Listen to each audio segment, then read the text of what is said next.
इमरान खान ने किया chief of army staff की तैनाती के मामले में पीछे हटने का फैसला। डिफॉल्ट स्टोरी जो कि मैंने कल रात को उठाई थी वो अभी तक कंटिन्यू है। उस पे आपको कुछ नए इंकशाफात बताएंगे। पूरी कौम को घड़ी के पीछे ही लगा दिया है। हर सहाफ़ी, हर लीडर सिर्फ घड़ी के बारे में ही बात कर रहा है। पीटीआई के खिलाफ एक नया महाज खुल गया है। ये तमाम चेंजेस जो हैं पाकिस्तानी सियासत को एक नया रंग भी देंगी और एक नया शेप भी देंगी।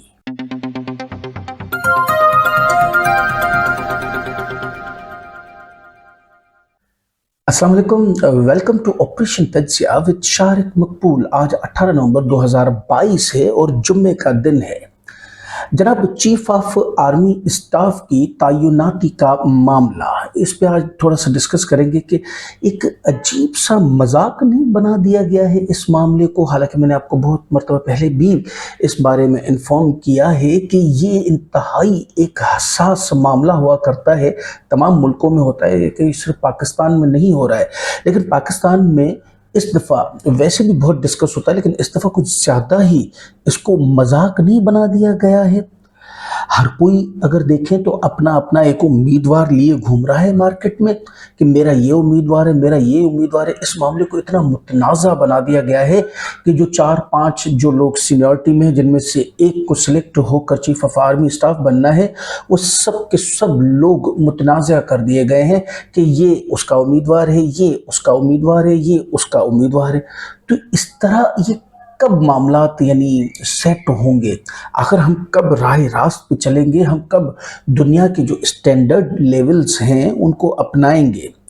तमाम जो पॉलिटिकल लीडर्स हैं वो अपना अपना नुमाइंदा तो लेकर ही चल रहे हैं उम्मीदवार के तौर पे, लेकिन अब तो टीवी चैनल्स वाले वो भी अपने अपने एक नुमाइंदे लेकर चल रहे हैं। फिर सोशल मीडिया पे अलग नुमाइंदे चल रहा है। और मज़े की एक और बात बताऊं कि अब तो बाहर वाले यानी यूएसए की तरफ से एक अपना नामजद करदा उम्मीदवार है, मोहम्मद बिन सलमान एक अपना उम्मीदवार लिए चल रहे हैं कि इसको बना दिया जाए। कतरी शहजादे एक अपना उम्मीदवार लेकर चल रहे हैं कि इसको सीओएस बनाया जाए। तो मकसद ये हो क्या रहा है? यानी कितनी बदकिस्मती है हमारे मुल्क की। हम इस पस्ती पर आकर पड़े हैं कि एक सीओएस के मामले पर इतना बड़ा तनाज़ा मुल्क में तो हो ही है, लेकिन अब बाहर वाले भी हमारे इंटरनल मामलात में दखल अंदाजी करेंगे। ये उनको इजाज़त किसने दी? आखिर हमारी शायद अपनी ही हरकतें ऐसी हैं कि हमने उनको ये इजाज़त दे दी कि अब भाई तुम भी बोल लो। क्योंकि समटाइम्स ऐसा होता है ना, जैसे घरों में झगड़ा होता है तो फिर बाहर वालों को बुलाया जाता है, यार आके सुलह करवा लो। तो शायद इसी तरह का कोई चक्कर है। इसीलिए आपस में इन मामलों पे बन के चलना चाहिए। कुछ चीज़ें हसास होती हैं, हर चीज़ पे शोर नहीं मचाया जाता है। सरकार, डिफ़ॉल्ट स्टोरी मैंने कल आपको इस पे बताया भी था अपने व्लॉग में कि डिफ़ॉल्ट किस तरह से मुल्क तेज़ी से डिफ़ॉल्ट की तरफ जा रहा है। तो आज सुबह से लेकर मैं देख रहा था, तो मैंने आपको कल 75% इस पे रिपोर्ट किया था कि इस वक्त पाकिस्तान ख़तरे में आ गया है। और सुबह से लेकर अभी यानी शाम तक वो 80% हो चुका है। इस पे जो ट्वीट्स चल रही हैं उनमें से एक दो ट्वीट्स आपको पढ़ के बताना चाहूँगा। और मकसद कि ये रिपोर्ट्स देना भी हमारे लिए ज़रूरी है। हालांकि हमारा दिल दुखता है, हमारा दिल नहीं चाहता कि ये रिपोर्टिंग भी करें, लेकिन मजबूरी है कि हमें तो रिपोर्ट देनी है। इम्पोर्टेड सरकार की तबाहकारियाँ, पाकिस्तान का दिवालिया होने का रिस्क दिखाया गया है कि मार्च 2022 में ये 5% था और नवंबर 2022 में ये 79% है, जो कि इस वक्त ये 80% हो चुका है। कुछ इदारे ये भी कहते हैं कि ये मार्च 2022 में भी 5% नहीं था, 16 था, 18 था या 19 था। Doesn't matter, the matter is that कि उस अगर 16 को भी आप 79 से कंपेयर करें तो बहुत बड़ा एक फ़र्क है।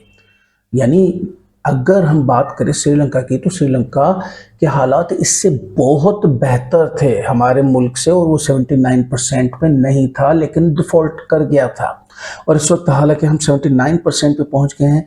अल्लाह करम करे, हम तो बस मकसद है कि यही एक दुआ कर सकते हैं। अदनान आदिल साहब फरमाते हैं कि इस माली साल में तो पाकिस्तान बैरूनी कर्जों की अदायगी के डिफ़ॉल्ट ना दहिंदा होने से शायद बच जाए, लेकिन अगले माली साल यानी 1 जुलाई 2023 से शुरू होने वाला में ना दहिंदगी से बचना बहुत मुश्किल हो जाएगा।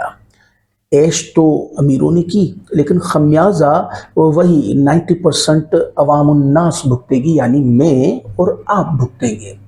जैसे कि हम अक्सर रिपोर्ट करते रहते हैं कि पैदा होने वाला बच्चा भी इस वक्त 5 लाख रुपए, पाकिस्तानी 5 लाख रुपए का मकरूज होकर पैदा होता है। हम बड़े भी हैं, हमने तो हालांकि कर्ज लिया ही नहीं, लेकिन उसके बावजूद भी हम मकरूज हो चुके हैं बाहर ममालिक, या IMF वर्ल्ड बैंक भी आप कह सकते हैं इस हवाले से।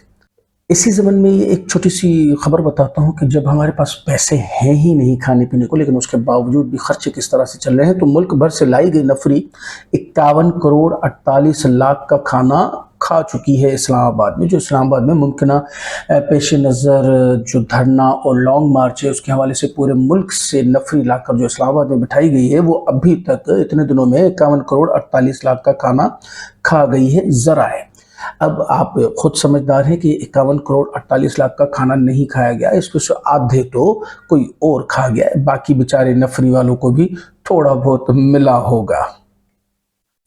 पाकिस्तानी मईशत गुज़िश्ता 8 माह में, आप मेरे पीछे ये पोस्टर्स देखते जाएं, क्योंकि मैं सुबह से लेकर देख रहा हूँ और उतना ही परेशान होता जा रहा हूँ। ये एक और पोस्टर देखे कि कल तक मुल्क के दिवालिया होने का रिस्क 75% था, आज 80% हो चुका है। मैंने आपको रिपोर्ट किया, इम्पोर्टेड सरकार की नाअहली और नालायकी के सबब मुल्क तबाही के दहाने पर है। 7 माह में कर्जों की वापसी का रिस्क इंडेक्स 5% से 80% तक जा पहुंचा है। मुल्क डिफ़ॉल्ट की जानिब तेज़ी से गामज़न है। अगर हम देखते हैं कि पिछले 2 महीनों में ये स्पीड डबल और ट्रिपल से बढ़ी है जब से हमारे टार्जन साहब मुल्क में आए हैं, यानी इसहाक डार साहब, मैं उनको कहता हूँ डार दी डार्लिंग साहब, जब से हमारे मुल्क में आए हैं इकोनॉमी संभालने, और उन्होंने कहा था कि उनको टार्जन बना के पेश किया गया था।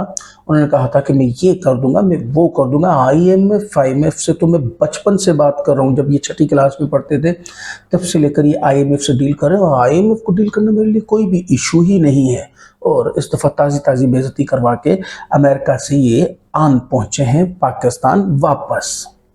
एक खबर मैंने आपको शुरू में बताई थी अपने इंट्रो में, पूरी कौम को इस वक्त घड़ी के पीछे लगा दिया गया है। क्या आप सोच सकते हैं, आप समझ सकते हैं कि आखिर ऐसा क्यों है कि एक घड़ी को लेकर हर चैनल पर हर एंकर उसी पे प्रोग्राम बनाया जा रहा है।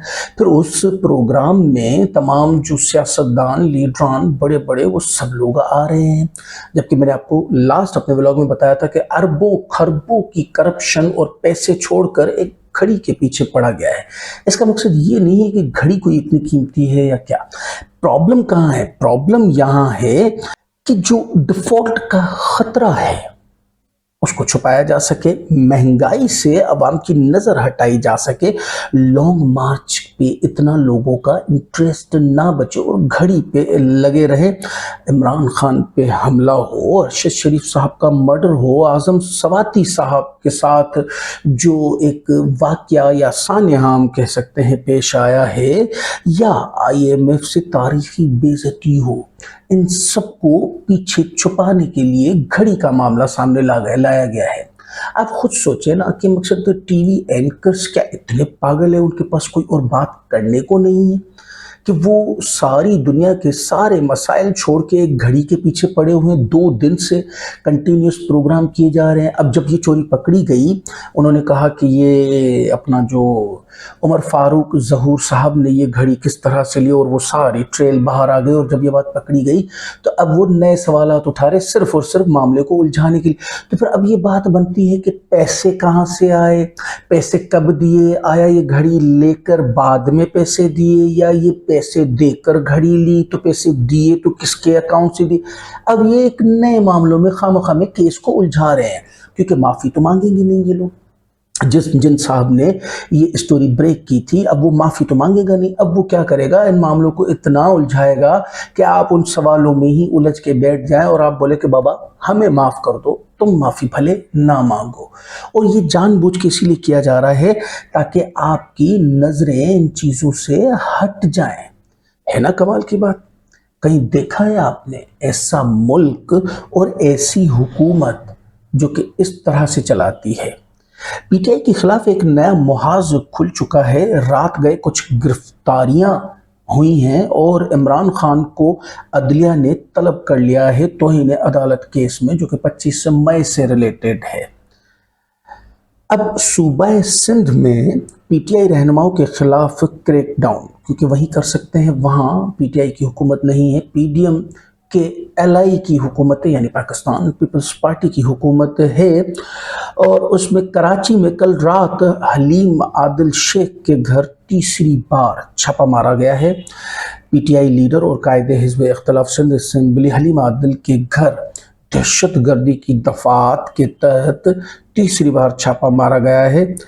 बस भाई, अंधेर नगरी चौपट राज, जो दिल करे जिस पे दिल करे पर्चा बना लो और डाल दो जेल में। अब बताइए, दहशत गर्दी यानी इनको इससे नीचे की कोई दफा ही नहीं मिलती है।